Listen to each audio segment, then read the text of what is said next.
Nanay ko gusto ko mag-artista, sabi niya mag-audition daw ako sa Mr. Pogi. Kaya lang, medyo matagal siya bago bumalik eh. So nag-try muna ako sa mga ibang pinag-auditionan after mawala ng mama.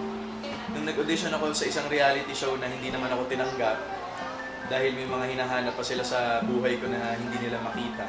Tapos yun, na-reject, syempre masama ang loob ko. Tapos naghihintay na lang talaga ako ng mag-open yung Itbulaga for Mr. Pogi.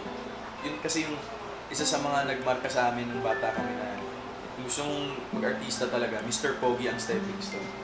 By the time na nagkaroon ng Mr. Pogi, iba na eh, nandito na ako sa Bulaga eh. So ako na yung nag-host. Na ibang klaseng Mr. Pogi, yun na yung That's My Dear. Eto na, tawagin na natin ang Bay ng Itbulaga, Dabar Cats, Alden! Start looking like money. So, nakakatuwa yung mga experiences and memories ko bago ako napunta ng Itbulaga. Parang in a way, yung mga nangyayari sa buhay ko, pine-prepare ako to be one of the Dabar Cats. So, ang sarap sa pakiramdam. Tsaka pag tinitingnan ko talaga yung mga Dapper Cats, sinasabi ko na parang ang sarap maging part ng grupo. Parang kitang-kita mo sa TV, kitang-kita mo sa screen yung pagiging solid ng grupo. Na parang talagang aalalayan ka ng lahat ng Dapper Cats through thick and thin, walang iwanan.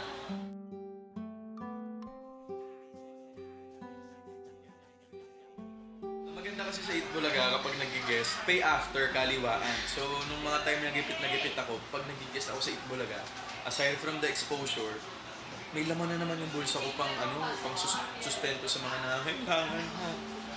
Yun, tas ang sarap ng feeling na, kumbaga, sa GMA kasi, nung panahon ng Sunday All-Stars pa, iba yung premium mo kapag nakakapag-guest ka sa Bulaga na frequent.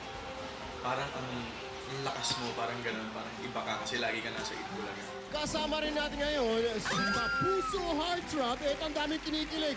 Si Bobby Alden Richards! Thank you, Ate Jules. Thank you, Sam. Parang binigyan ako ng chance ng Itbulaga na naging part host, guest host lang for 1 month. Kasi after a month na may show kami sa abroad. Tapos akala ko, pagkaalis ko dito para mag-show, wala na akong babalikan.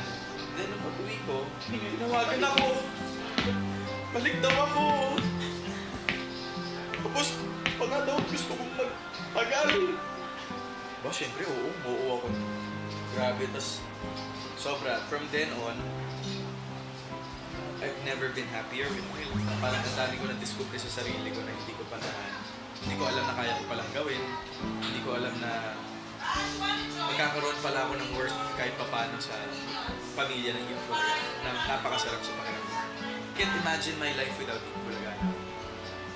Na kumbaga, like before, pag nag-shoot kami namin sa abroad, pag matagal, parang kung may kulang, alam yun, parang sanay ka nagigising. Ako kasi ang routine ko talaga, gigising ako ng alas 6 ng umaga, mag-gym ako. After gym, dediretso ako ng Itbulaga. Kumbaga kasi pag routine na siya, yung katawan mo hinahanap na siya. Kasi hindi mo na kinoconsider na trabaho yung ginagawa mo, parang umuwi ka lang sa pangalawang bahay. Ang sarap ng feeling. I'm very thankful na nabigyan po ako ng chance to be part of this very, very, very special group and family. Ako po si Alden Richards at ito po ang aking kwentong Itbulaga.